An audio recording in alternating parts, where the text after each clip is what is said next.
Welcome. Nice. It's great to have you here. My pleasure. This directing thing, you like it. Mm-hmm. Are you surprised you like it so much? Not when I was doing it.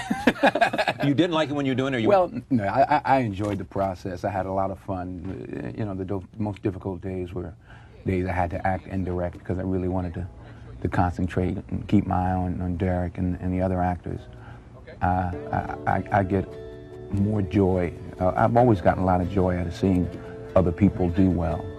And it's been so interesting that I ended up being the one that people look at instead of helping other people, because that's how I started out, you know, in the Boys and Girls Clubs as a counselor, as a you know, working with kids as a coach, coaching my own kids. I get a lot of pleasure out of that, so this gave me that opportunity. What's interesting here, you go to direct for your first time, you've got a screenplay, first time he's written a screenplay that's been made into a movie, really a first role for an actor, and also an unknown as an actress.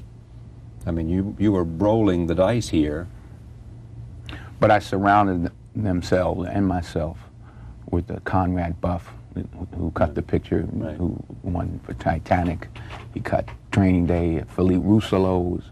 We worked together on Remember the Titans. He's an Academy Award winner. Willie Burton, my sound man, is a two-time Academy Award winner. And Nelson Coates is one of the brilliant production designers. So, and I think I know something about acting, so I had all of my experience to give to these young people and share with them and help them prepare themselves. I suspect you've been watching directors for a while, knowing that this is where you wanted to go at one point. Thinking about it, you know, maybe 6, 7 years ago, was offered a few films to do, which I didn't do. I think in the last 10 years since I began to develop screenplays with my own company, I got into that aspect of it. And even when I started with this film about 5 years ago, I was just really developing it. I kept saying, I'm not directing this thing. I'm not going to do this.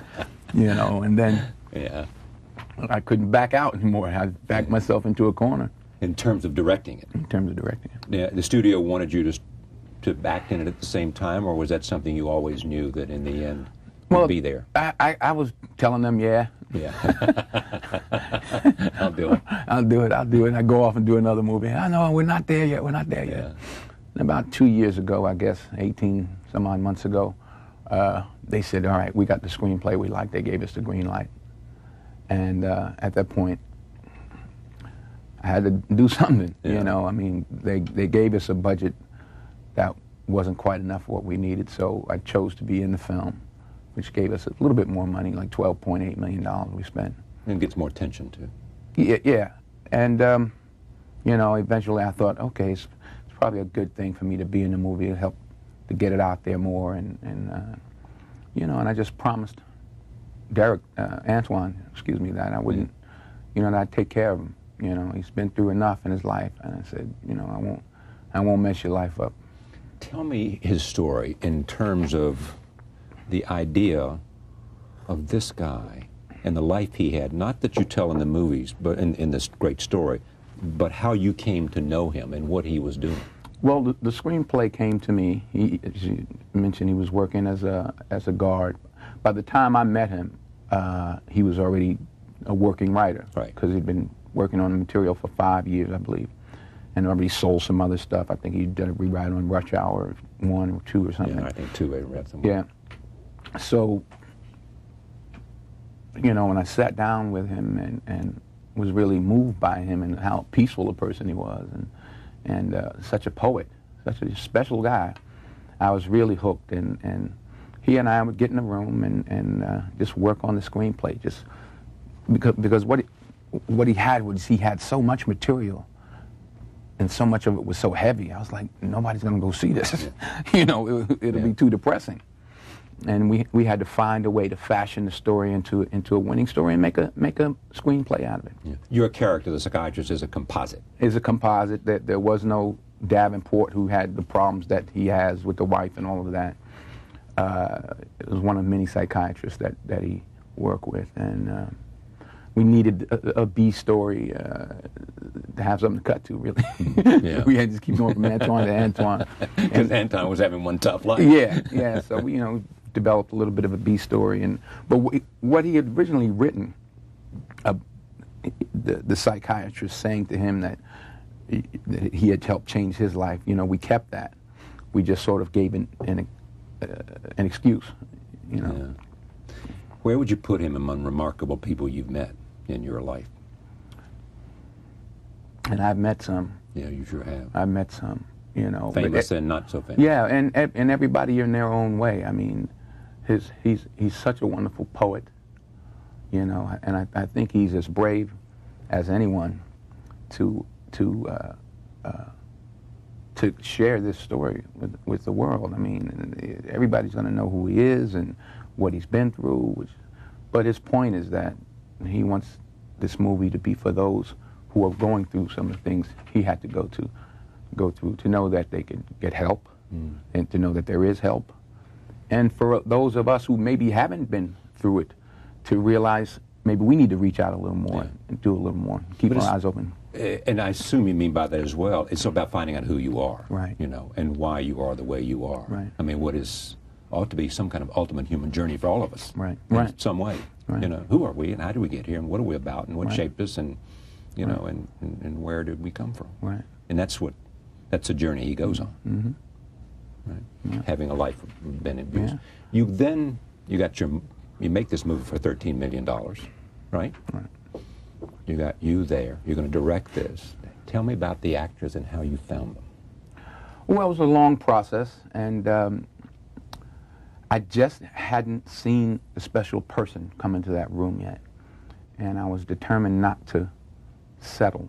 Some very wonderful actors that are well known, and now it just became a feeling in my gut to have an unknown face, so that you go to the movies and you don't see, you're already seeing Denzel as, and I just didn't want to see that.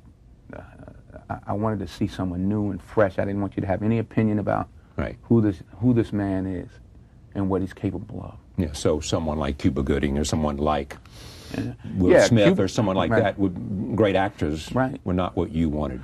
Well, actually, Cuba came in years ago. We've been at it so long. Cuba did a reading for us and was brilliant and would have been brilliant. It's just I felt he got too old. I told him it was my fault. I waited too long. But no, he could. I'm waiting. You got old. Yeah. He could easily handle the material. There's no doubt about it. I mean, he's got the chops.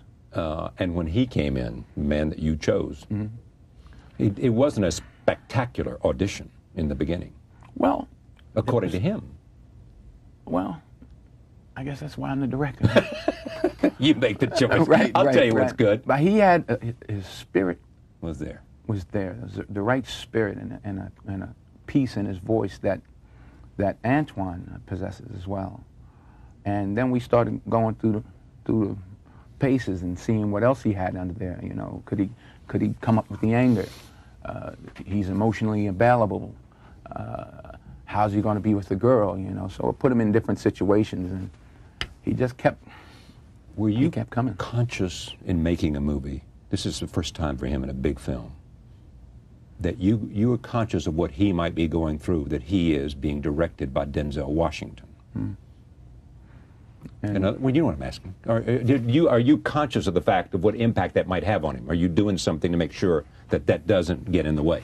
Well, I used to, dress real raggedy every day and pants hanging off my butt. Oh, come on. I did. Did you really? Yeah. So that... Just to, once you get in a room with a person, after a while, maybe at first he may have been intimidating, maybe not, but it's about the work, and I think he understood that, and that's what we were heading towards, and he delivered. I mean, the first day of shooting, we shot a scene with when he first goes to his aunt's house, and they're not sure who he is, and he takes out the birth certificate. Yeah. And he did a turn. Actually, I trimmed it back, but in one take, when his uncle asked him, do you want to meet her? He's like, yeah. He said, you sure? Yeah, I'm sure. And he almost started breaking down then, and I kept the take. And here, this is, I mean, he hasn't, this is the first day of shooting. Yeah. But emotionally it felt right for the journey, because it's all coming back to him now. I mean, he'd never seen her. She abandoned him. And he didn't want to see her. He finally tried to go find her. He couldn't find her. And then come to find out, oh, yeah, she's right up the block. I mean, that's just how it is, too. Yeah. She lives across the street. You want to see her? You know, and then all of that hits you. Yeah. You know, all of those years, all of that pain. You know, and we actually trimmed away a little bit of it because I just didn't want. I had to sort of monitor the emotions and not get too bogged down in the characters' emotions and tears, because I think that makes the audience disengaged. I think if you give them a little and give them a little and give them a little, they'll have the... Yeah, right. This is a terrific clip. This is where he meets you for the first time. Okay. We can set it up. He's gotten in trouble because he's gotten rough with one of his fellow seamen. Right. Here it is. Where'd you spend your childhood? Cleveland. Parents still live there? I never had any parents. They deceased? I never had parents. That would make you a medical miracle, Seaman Fisher. Where you from? Nicely done. Mm-hmm. Nicely done. Mm-hmm. You're still touched by this film when you see it? Well, yeah. You know, I was sitting here thinking about, as originally scripted, this white kid, and when they're in a scene in the bathroom, that actually does provoke him with a racial thing. Yeah. And as we were shooting it, I kept having Derek hit him sooner and sooner and sooner. And they were like, well, where are we headed? He's not even getting the racial stuff out. Yeah. I said, it's not about race. It's about anger. So now, number one, you see that he's a very angry man, and then you see he's a liar. Because later on, he says he made a racial slur. Yeah. You know, and he's ready to start fighting the guy Right, then, right. you know. See, when I saw the scene, I said, why did he hit him? You know, I didn't think anger because I didn't know anything about him at that time. Right. Why did he hit the guy? Right. You know, I mean, it was like an attitude. You knew that maybe it was some history there, Right. but you don't know anything about it. Right. Well, and that's what I wanted, you know. Just that element of surprise and rage that quickly. I mean, if I had something to shoot over again, I would make that area much more violent. The rage. The to rage. show the rage. Yeah, much more violent a fight. Fighting anybody else that tries to grab him, just, you know, but we didn't have the time. Yeah. We didn't have the But time. boy, you see the attitude there too. I mean, the script gives you the attitude. Right, You know, right. I mean, there's a guy who's, you know, he saw me, I didn't see him. Right. Or whatever it was, you know, the whole thing, you know. And then you see that moment when you bring up the parents. I mean, you know, he's going to open up because you've touched it right there. Was it hard to let go, meaning stop editing and close it down? No, because Conrad's such a wonderful editor, and you know, we only had a certain amount of footage anyway. Was that because the director didn't give you as much as you wanted? Huh? Well, I just think it was there. I was, you know, we check in. Do you need any more shots? He's, no, work with what I'm working with. You know, I think we may have gone back and got 1 or 2 shots, but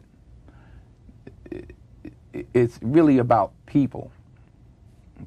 You know, so as long as your frame's set and they're being honest, then how many times you cut it, or you know, we made a conscious point to not to get too tricky with the camera. Yeah, It's not right. how I'm doing it. Yeah, I know. You didn't want to dazzle them with directing. You wanted to tell a great story. An honest story. An honest story. I mean, it's always about you, this notion of find the truth, find the truth, find the truth. Right. Right? Right. I mean, that's been And keep it simple. Keep it simple. about acting, about directing, about life. Don't get... Too complicated. So, easier said than done. Was there any particular director that really you were thinking about? I mean, was it Jonathan Demme from Philadelphia? Was it... Jonathan always created an environment on the set that you felt like you could fly or fail. One of my first acting teachers said, fail big. Yeah. You know, Ed Zwick was a kind of director that always had tons and tons of information for you to go through, and history and videos, and and I like all of that kind of stuff. And he set up a boot camp for us in the Civil War for Glory. Yeah. I set up a boot camp for them to go to. And what was a boot camp you set up? They went out on a ship, as fate would have it. They went out on 9/10. Is that right? Yeah. September 10th, 2001. They're on a they ship. had to come right off the ship.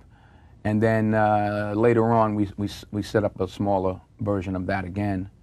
Once we got the cooperation again from the Navy.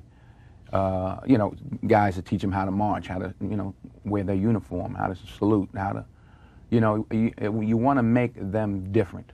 I did a small film in London called For Queen and Country. Yeah. Then I don't even know if it came out in the States, but by us going away, I trained for 2 weeks with the Royal Commandos up there, and frostbite toes, and living with no clothes, and running all over the place for miles and miles and miles, and all kinds of combat situations. We weren't obviously like Royal Commandos, but we weren't obviously like the other actors either. It just helps to get you into understanding who your character is, and your person, and what you're capable of. And I assume the relationship between all these, between director, actors' relationship with each other, I get a sense of, so that in the end, like a team, which you know something about sports, in the end, if you got a team consciousness, the end result's going to be better because everybody will bring out the best in everybody. And you hope. And they weren't there, this all-star team. They weren't there because of me. I mean, I hope, maybe. But I know they were there because of this story, this material, this young man's life. And, needless to say, nobody got paid that much. I lost money. You lost money? Yeah, I lost money on this one. Yeah. But everybody pitched in. We shot on the ships. We had to take like a skeletal team of about 20 of us. And we're running up and down stairs with, magazines of film, and running and getting equipment and taking shots here. Oh, wait, there's something good there. We were stealing everything we could. And there was a real sense of unity that we were all doing this.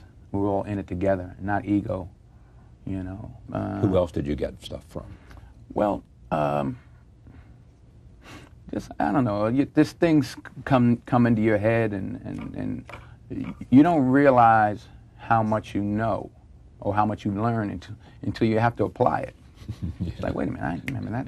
Yeah, right. It's something in there. Yeah. People say that when you write your memoir, a lot of times, stuff you haven't thought about in a long time, that one thing will trigger another, and it just comes out. You remember things you thought, and you're saying that stuff that you haven't thought about. Right, exactly. As a director. Yeah, never had to apply. Yeah. I'd be back in my trailer. Yeah, that's right. Watching TV. Didn't get to use that trailer in this movie. Did you sleep well? No. You didn't?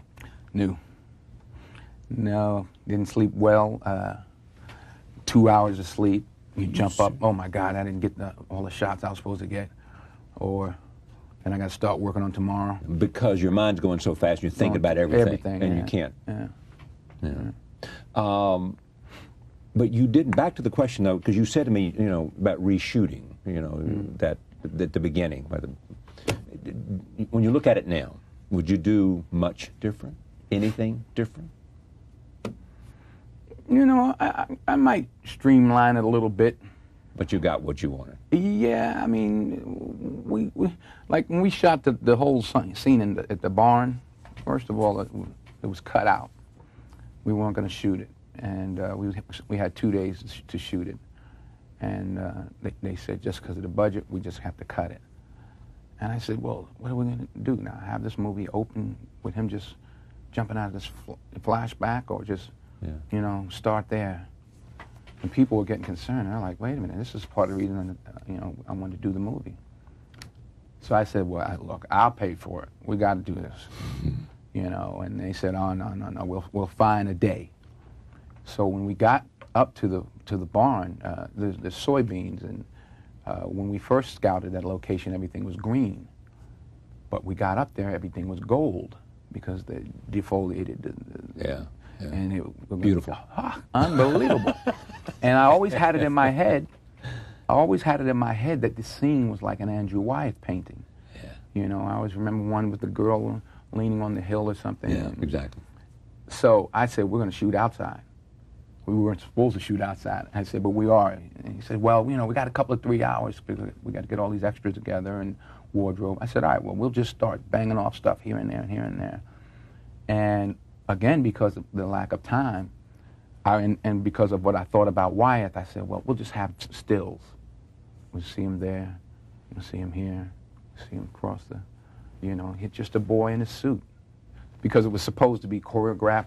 The same woman that he sees in the barn is supposed to walk with him through the things. And I said, well, this doesn't feel right. Just have him still. And I love the suit. And I told him, just don't move, just stand still. That's great.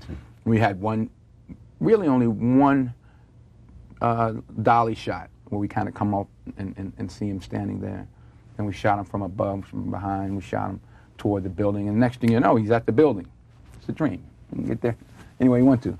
Roll tape. Here's another scene where you get some advice. Antoine gets some advice on how to date from Davenport. Oh, okay. Here we go. I tell you what, you know, sometimes it helps just to take the anxiety out of a future meeting to role play. What's that? Like you play yourself, I'll play Cheryl, and I'll ask you some questions. We'll have a conversation, and you'll see that you'll have a good time, okay? Yeah, you play Cheryl. Okay now. That's right. That's right. I'm man enough to play Cheryl, too. A little better relationship by now, wouldn't you say? There's progress here. That's one of the things I learned from Norman Jewison.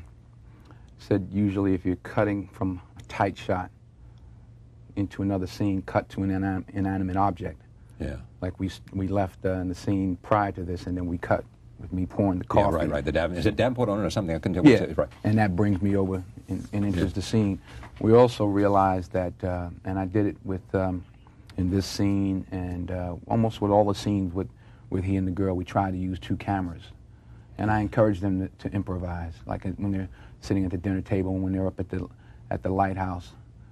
Just try to encourage them to improvise and just be loose with it, because sometimes that's the You'll best stuff. Yeah, and with 2 cameras, you got it. Yeah, you got right. it covered. Yeah. You want to do this again soon? I know you got commitments. Yeah, I got commitments, but yes, I do. Yes, I do. So you're on the hunt for. Not. I have a couple ideas. But I have to kind of put this baby to bed first. You know, it has a life of its own. Right. You like the Oscar talk, though, don't you?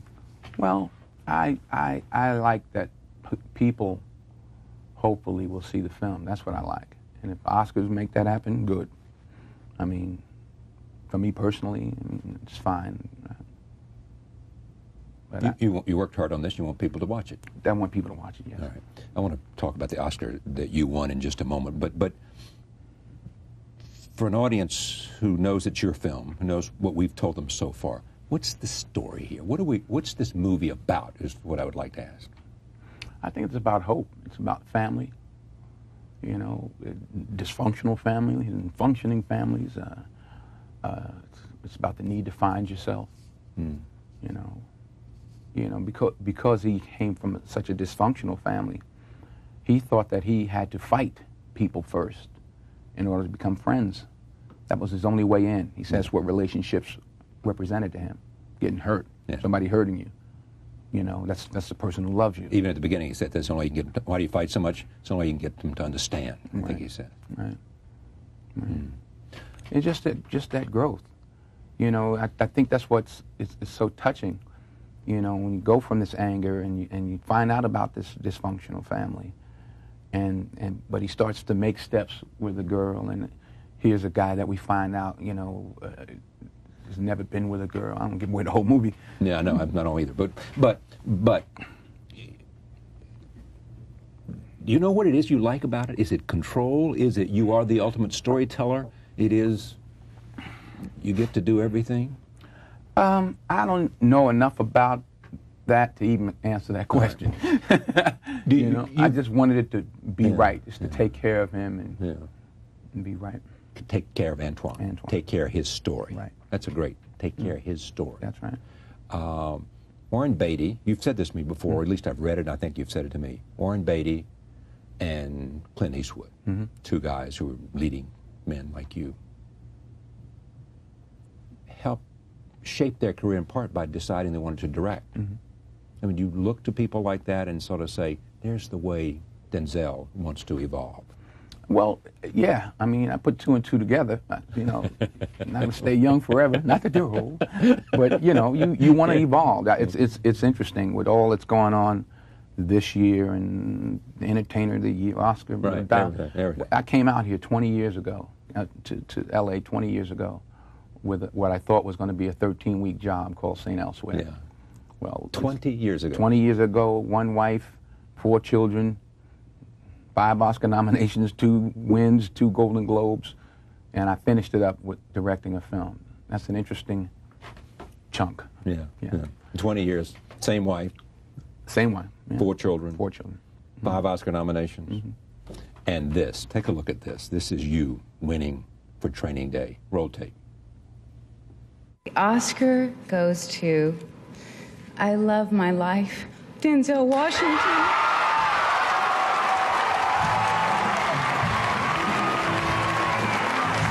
This is the 5th Academy Award nomination for Denzel Washington and his 2nd Oscar. He won for Best Supporting Actor in 1989 for the Civil War film Glory.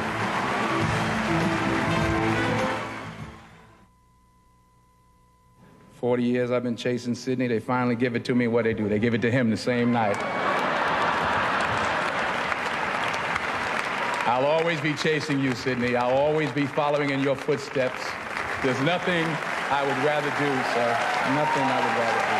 God bless you." Man, that makes me want to cry. I came off the top of my head, too. Is that you? I didn't plan that, no. Yeah.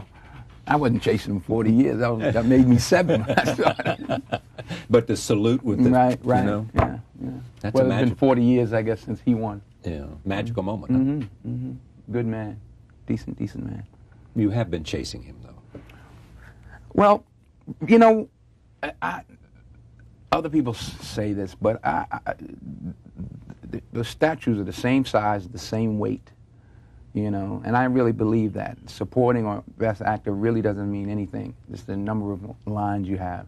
You could go back and look at certain films that they gave Best Actor, and it had less lines than other films where they were nominated for Best Supporting Actor, you know, or won Best Supporting Actor. So I really do believe that I mean, they've been around 75 years or something. Yeah. They only give 4 out a year, 4 actors a year. I don't know what the math is on that. 300. Yeah. 300. 300, pretty good. Yeah, 4 300. times 75 is 300. I've got 2 out of that 300. You know, and that's amazing. You know, to have been recognized twice. You know, and it's you know, it's not like not belittling the Grammys or anything else, but the Oscars, there's only 4 performances they give out. Best Actor, Best Actress, Best Supporting Actor, Best Supporting Actor. That's it. So to be in that group is great. All right. I want to come back to this for a moment, come back to the Oscar thing, too.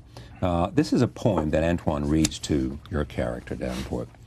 And you mentioned several times that Antoine is a poet. Who will cry for the little boy, lost and all alone? Who will cry for the little boy, abandoned without his own? Who will cry for the little boy, he cries himself to sleep? Who will cry for the little boy he never had for keeps? Who will cry for the little boy, he walked the burning sand? Who will cry for the little boy inside the man? Who will cry for the little boy who knows well hurt and pain? Who will cry for the little boy, he died and died again? Who will cry for the little boy, a good boy he tried to be? Who will cry for the little boy who cries inside of me? That's tough. That's tough, boy. He used to talk about his dream as a way to escape. He used to try to make it happen, to make the dream happen. And then he wanted to share it with his friends. He's like, all right, we'll all just go to sleep and then we'll dream together. Yeah. He would try to make the dream happen. He says when things were going bad, you know, if he was getting whipped or raped or whatever, he would go upstairs to his room and, try to have this dream. Do you have any sense of the little boy inside of you?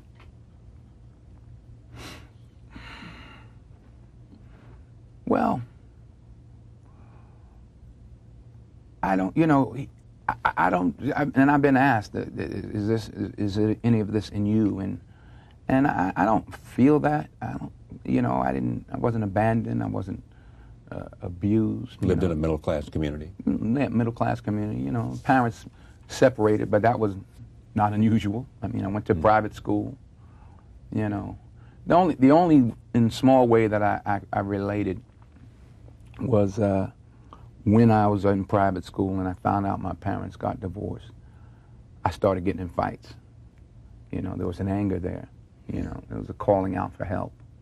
And that's what I find to be interesting in this one section of the film, when I dismiss him from the first 3 sessions. And he's thinking, oh, he's going to talk, and we'll talk about it next week. And I said, no, 3 sessions. You know, I'm going to make an evaluation, which is going to be in your favor, and everything's going to be fine, okay? He's like, he says, okay. And he hits that door going outside when his girlfriend's coming up behind him. And you know it's not going to be okay. And then he's up on the top of the ship reading the book like he's still trying to hold on to it. Yeah. And then the fight gets ready to start, and he's heading right back to himself. And then he takes that up another level and comes back to confront me. I mean, he's screaming for help. He comes in there and embarrasses the Davenport, and he's screaming for help. He's saying, help me, help me, help me. You know, and yelling at all the other people in there and saying, oh, he'll give you a book too, you know, and send you to the punching bag. And then I take it into the room and scream at him, and he says, I don't know what to do. I don't know what to do. If you look at this 20 years, is there a common denominator in the films that you have made other than, you know, material you like, characters you like? What does it... An evolution in the character, you know, a spiritual evolution, an arc, like in Reuben Hurricane Carter, who starts with love will put you in prison. Excuse me, hate will put you in prison. Yeah, love will free you. I mean, that's the arc of the character. Yeah. You know, the evolution of Malcolm X, who also had bad things happen to him as a child, who became very angry as a result of that, who spewed this venom of racism and separatism, I think because of those things, who then began to evolve and went to Mecca and saw Muslims of all colors, you know, and was really just on his way.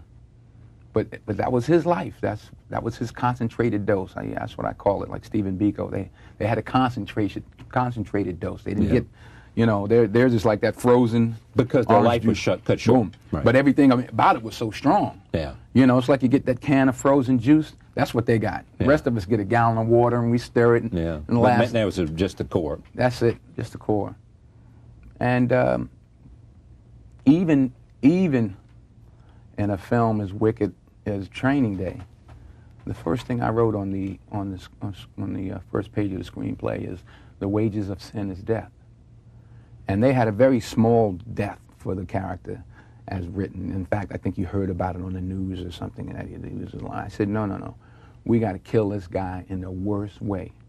I said, I want to bleed and struggle. I want everybody to walk away from me and abandon me, and I want to get blown up in the worst way. I said, the only way I can justify this character living in the worst way is if he dies in the worst way. Once we rewrote the ending and made it to my liking, then I could do anything. You know? You could be as bad as you wanted to be because... Bad as you wanted to be. Because what's coming Justice was coming. Justice was coming. Justice was coming. What was the wages of sin? What was that? The wages of sin is death. The wages of sin is death. Mm-hmm. That's what you get for sin. Mm-hmm. To that magnitude. Yeah. How about race in exploration of race in film? Well, like a Malcolm X, like a Hurricane. You know, that hatred that both men had. You know, until they had to learn to open up to love. Reuben's a lovely man. He's full of love. He's like, he can love you to death. He can love you to death. He's full of love, you know. So, those are 2 examples. Do you have things that I mean, there's a body of work already. This 20 years, if you stop tomorrow, you've done well. You get that 20 years thing you just talked about. Mm-hmm. Do you have some sense of of, I am now a middle-aged man, and I know there's some bases I want to touch before I call it quits? Well, I'm really sort of in a little zone of sort of darker characters. Like Training Day and Out of Time. I play a guy who sleeps with another man's wife, and coming to find out he's being set up the whole time. I'm about to do this other film where I play a bodyguard who ends up just murdering everybody that gets in his way. He's not such a bad guy, but tortured. And then also in a remake of The Manchurian Candidate, a very tortured man. So I don't know, for some reason I've gotten into this pattern, and maybe I'll exercise all my demons. Yeah, you didn't go out and say, God, I want to go play a bunch of desperate characters. It just so happened you found yourself there. Yeah. And you know, and I seem to have gotten this label of playing all these noble, characters, and I enjoy that. I mean, I enjoyed Remember the Titans and Malcolm X and Reuben Carter and all of those people. But I also enjoyed Training Day and look forward to some of the things that are down the road, and maybe then that'll be a phase, that I can leave behind. You seem to like to stretch.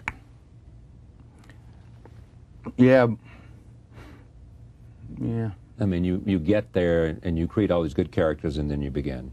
You're directing as a stretch. I mean, you're not a guy that's.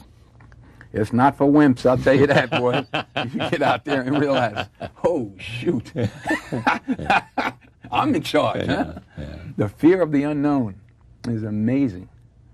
And as I said, once I got started, that first day of shooting, I was fine. I didn't have the fear of the unknown then.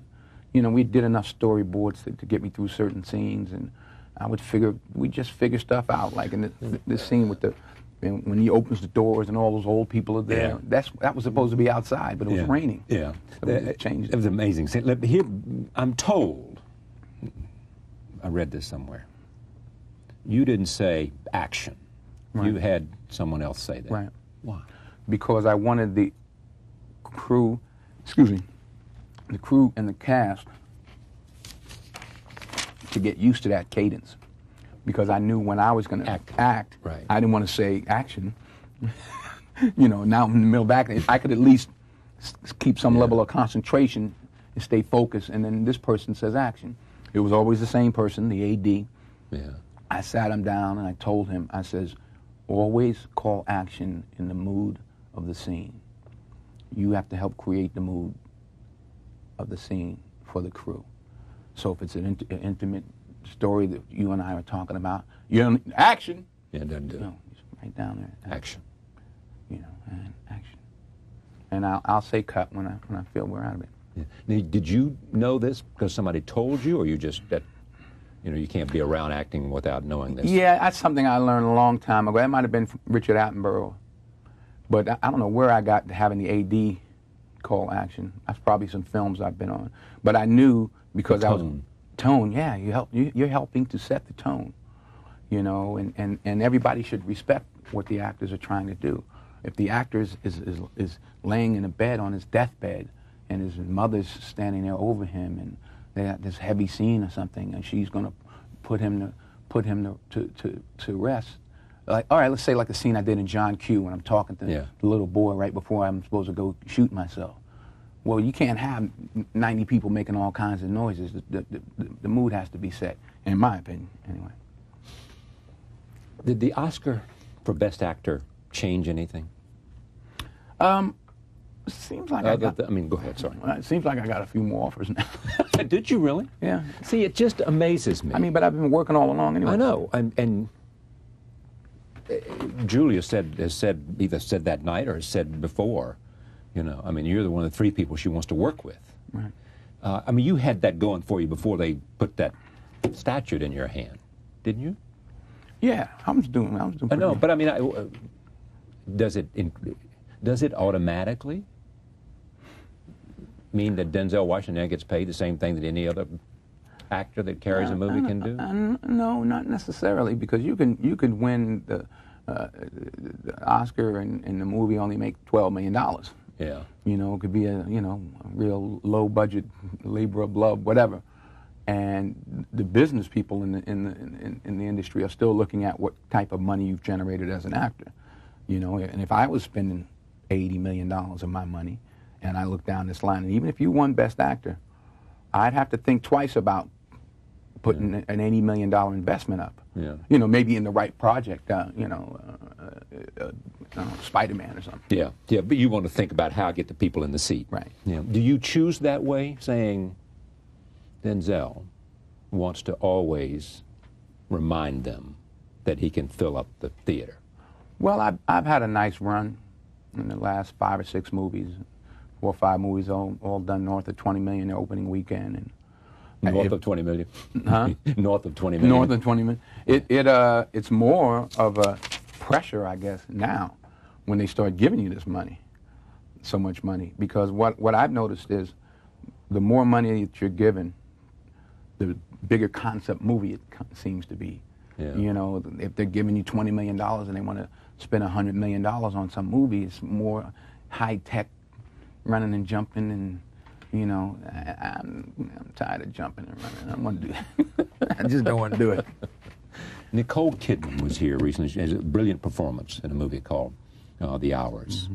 And I think she has a feeling that this is, you know, I'm just going to love this because I'm in a moment where I'm getting roles that are really interesting. Mm-hmm. I'm getting people approving of my work. I'm getting some praise and some talk. But she has a feeling it's fleeting. You don't have that. I mean, you've been there and you have done this long enough that you don't have fear. Well, there's a double standard, too, you know, needless to say. The guys get older and the girls get younger. Yes, that's true. You know, the guy, he's 58 and the girl's 22. Right. You know, so it is fleeting, unfortunately, for women. Great actresses out there, like the Susan Sarandons and Meryl Streeps, that don't always get the opportunities. Yeah, you bet. And they don't get any more talented than those two. Frank Sinatra played in The Manchurian Candidate. Mm-hmm. Denzel Washington does the remake. Mm-hmm. Are we at a place now where color doesn't matter in terms of the character? Or, well, or you mean is that color or culture? Because he was Italian. Okay, culture, yeah. I don't think culture matters. Okay, but how about color? Well, it could matter, and, you know, I mean... but are we? I mean, you know... It depends. It depends, you know. I don't think it matters in this case. In most cases? Well,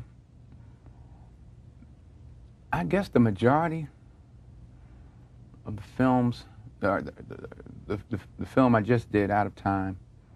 Could have been a white man. Yeah. Even Antoine Fisher, take out the line I have about the slaves beating them. Right. It could be a poor Irish guy, it could be an Italian family, it could be anything. So it doesn't really matter there. Different food on the table. Yeah. You know? Yeah, exactly. Different food on the table. I'm getting at, as you know, this notion of how far what progress have we made in terms of opening up movies for African Americans? Well, I think there are more African American films being made. I think it's more difficult, just as it is for any other race. It's more difficult for the women. You know, I mean, you know, you got myself out there, you got Lawrence Fishburne out there, you got Cuba Gooding out there. But when you look at the women, you say, okay, you know, Halle Berry, and then who do you have? Angela Bassett can't seem to get the roles. Alfre Woodard can't seem to get the roles, you know, that they deserve. So it's tougher for African American women, I believe. What does it need?